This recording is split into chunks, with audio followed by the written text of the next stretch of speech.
Pinatasik ng Kamara si Kiko Barzaga bilang kinatawa ng ika-4 na distrito ng Cavite. Ayon sa House Ethics Committee, sa kabila ng 2 suspensyon na ipinato na noon kay Barzaga, nagpakita pa rin umano siya ng ugaling hindi nararapat para sa isang mababatas. Saksi si Rafi Tima.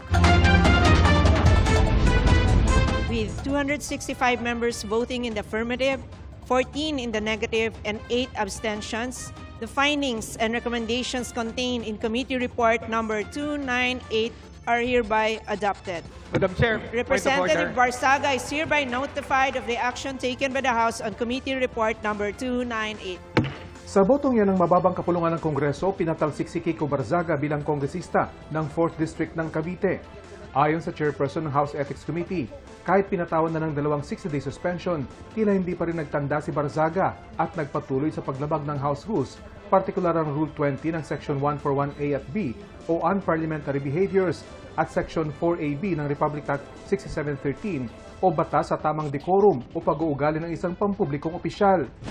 With the representative having meted with 60-day suspensions in 2 instances, the committee considers that another penalty of suspension will not likely deter the improper behavior which continuously reflects negatively on the image of the House of Representatives. Therefore, the committee approves to recommend the imposition of the most severe penalty of expulsion from office upon Representative Kiko Barzaga.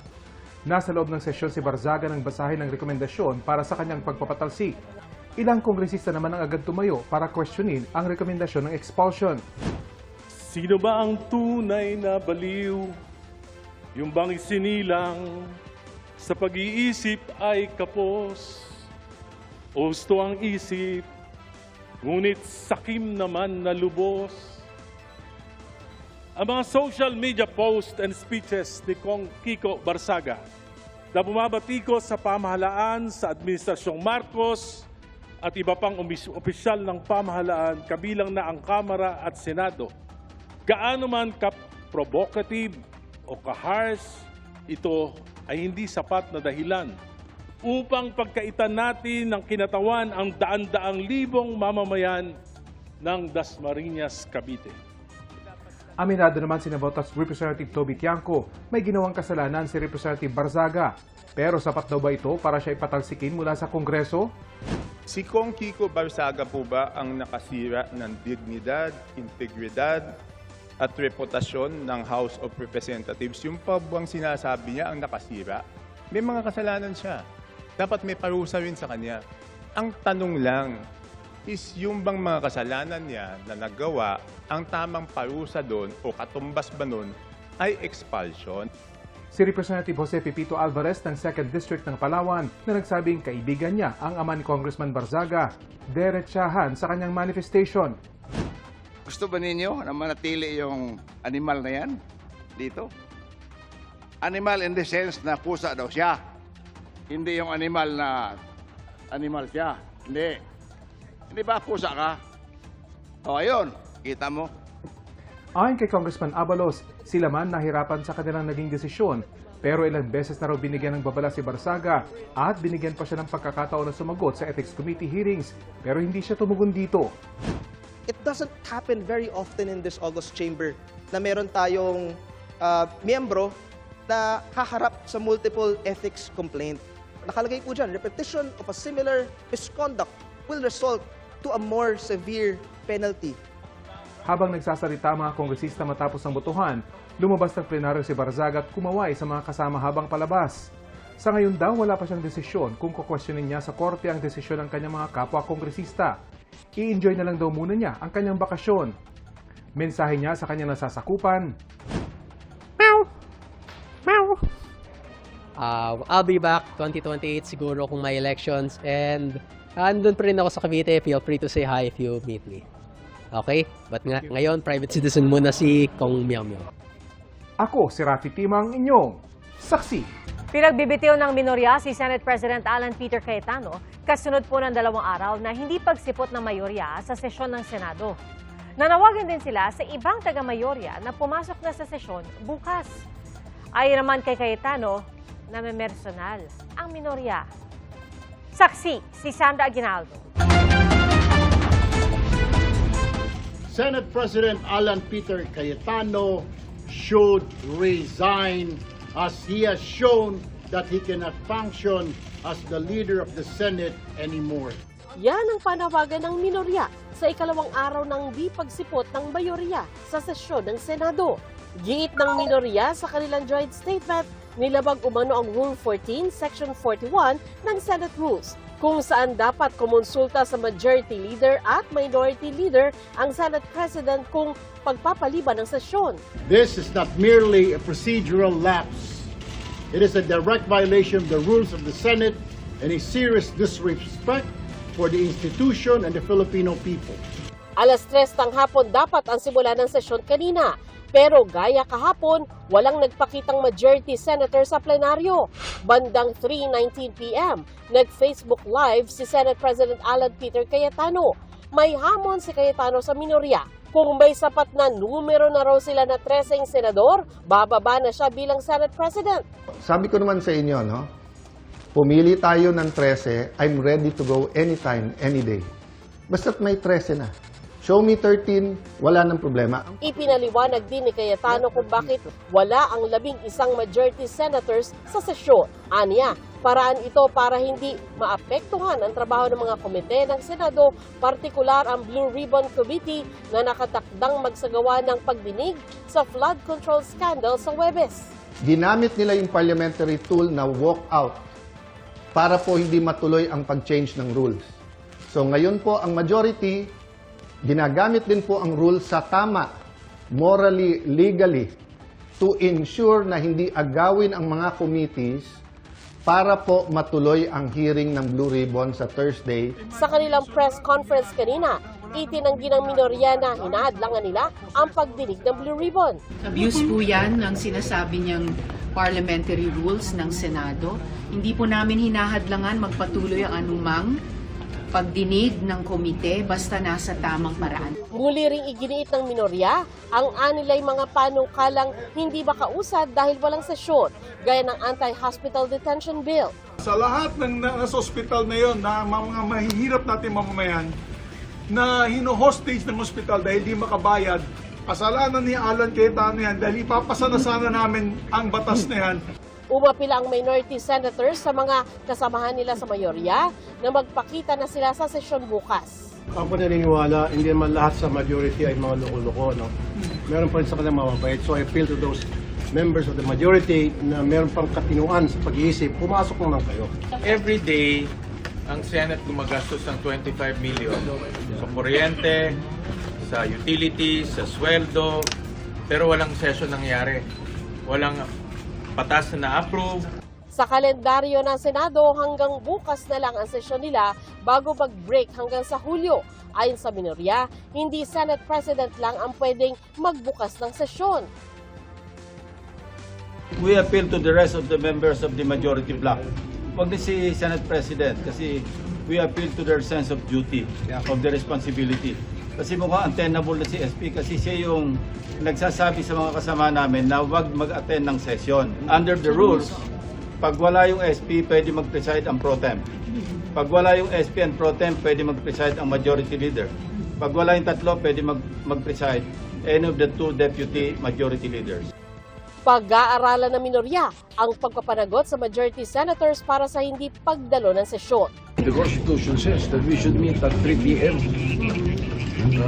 Monday, Tuesday, Wednesdays. As a matter of fact, even Thursday should be a working day also in those days. We'll cross the bridge when we get there. We'll see. Si Alan Peter Cayetano, kung matapang ka, pumunta ka rito bukas. Otherwise, duwag ka. Sana, pag Senate President ka, ikaw maging ehemplo ng iyong mga miyembro ng buong Senado. Unifier. Kaso siya masamang ehemplo. Bad influence, bad example, bad apple.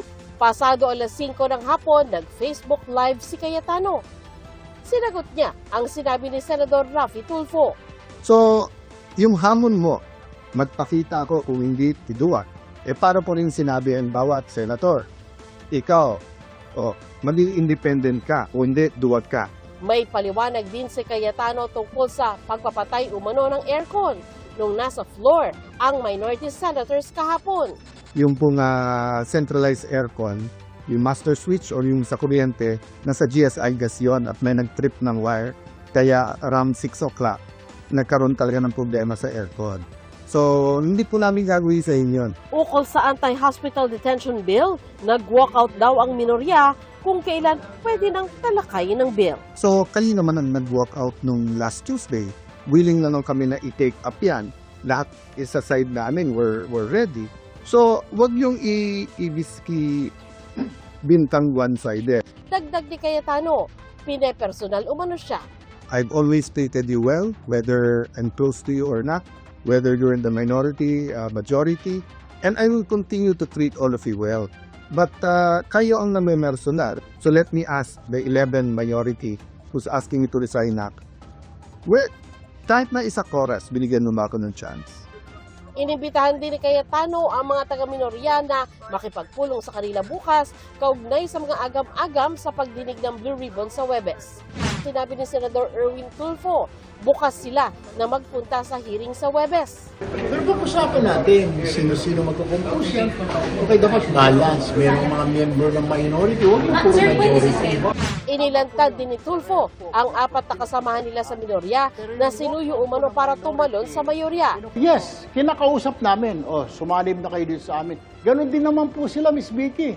May kinakausap silang 4 sa amin na sumanib sa kanila.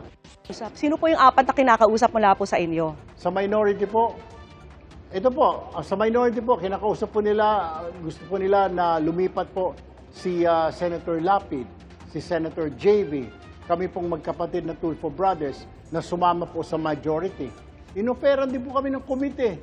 Lumipat po kaming 4 para ika nga, ilan sila dati? 13 para maging 17 po sila plus 4. Hindi naman po kami pumayag. At kaugnay naman sa mga taga-mayorya na sinusuyo para lumipat sa minorya. Mga senior members po namin ng mga may kausap po doon, mga kaibigan naman po nila, nakasama. Tama po yun, si Senator Jinggoy na pare baka gusto mo lumipat na dito sa amin. Yung pang isa sa alam ko na kinakausap, si Senadora Lore, kinakausap din. Dahil magkakaibigan naman po yan, magkakasama sila 17th, 18th, 19th Kongreso. Magbabarkada na po yan, nagkaiba lang po ng bakod. Ako si Sandra Aguinaldo, ang inyong saksi. Patay sa lalaki sa Parañaque matapos gilitan at pagsasaksaki ng kanyang kumpare. Ang krimen, isinagawa habang naka-Facebook Live ang biktima.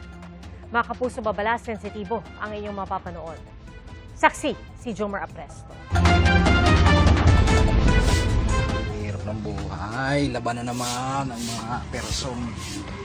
Naglalaba habang naka-Facebook Live ang isang lalaki sa labas ng tinutuluyan niya sa Silverio Compound, Barangay San Isidro, Parañaque City noong May 28. Pero maya-maya, sumulpot ang isa pang lalaki at ginilitan ang naglalaba. Pilit itong inilaga ng biktima na sinubukang sipain ng lalaki palayo. Pero ilang ulit din siyang inundayan ng saksak nito sa iba't ibang bahagi ng katawan. Nalaglag pa ang patalim ng sospek pero may binunot siya na isa pang patalim sa tagiliran. Dito niya ulit pinagsasaksak ang biktima bago tumakas. Nakatayo at nakapaglakad pa ang biktima hanggang sa humandusay siya. Kwento ng pinsan ng biktima, nakausap niya pa ito at nakapagpadala pa ng pera sa kanila ilang oras lang bago mangyari ang krimen hanggang sa napanood nila ang Facebook Live. Pagtingin namin sa live, sir, doon talaga namin nakita. Namin sobrang sakit. Wala siyang awa ng sinaksak yung pinsan mo. Hindi talaga namin matanggap, sir. Nakatanggap din daw sila ng tawag mula sa isang doktor. Dok, buhayin mo, Dok. Hanggang mabuhay siya. Sabi na, kung pupunta kayo, hindi na niyo madatnan na buhay. Nakaburol na ngayon ang biktima. Hinihintay pa ang opisyal na autopsy report pero ayon daw sa mga doktor na nakausap ng pamilya ng biktima, saksak sa tagiliran na tumagos sa puso ang ikinamatay niya. Sa isang hot pursuit operation na tuntun kahapon ng Parañaque Police ang 34 anyos na sospek sa Barangay Singkamas, Makati City. Base sa investigasyon ng pulisya, magkumpare ang sospek at biktima pero dati na raw may alitan ng dalawa. Bago mag-New Year ng 2024, nagkapang-abot na ito. Magkapit-bahay ito eh. So malamang nagkakaparinigan at may mga yung insidente hindi pa rin naayos. Na-recover ng pulisya ang kutsilyong ginamit ng suspect. May isang kutsilyo na na-recover doon sa scene. At yun din ang nakita ng mga witness na gamit na pansaksak ito. Ayon sa kaanak ng suspect, blanco rin sila kung ano ang dahilan ng krimen. Kumontak siya sa akin para sabihin na susuko siya. Tapos nag-inquire ako sa kakilalang pulis kung ano yung tamang proseso. Tapos ayun, ginaid namin siya. Hindi pa nagbibigay ng pahayag ang suspect na maharap sa reklamong murder. Inaalam pa ng pulisya kung dati nang may kaso ang suspect. Humingi naman ng patawad ang kaanak ng suspect sa naulilang pamilya ng biktima. Handa rin daw silang makipagtulungan. Handa naman po kaming magbigay kung ano pong makakayanan namin. Nakikiramay po kami kasi kilala naman po namin yung tao. Ako si Jomer Apresto ang inyong saksi. Isang sanggol ang isinilid sa karton at inabandona sa karinderya sa Tantangan, South Cotabato. Mag-alas 4 ng madaling araw kanina, nahuli cam sa CCTV ang isang individual na nag-iwan ng paper bag na naglalaman ng karton. Nang magliwanag, doon nakita ng empleyado ng karinderya na sanggol na lalaki ang nasa loob ng karton. Pinaniniwala ang ilang araw pa lang ang nakakaraan mula nang ipanganak ang sanggol. Hawak na siya ngayon ng DSWD at hinahanap ng otoridad ang individual na nakunan sa CCTV at inaalam ang posibleng dahilan ng pag-iwan nito.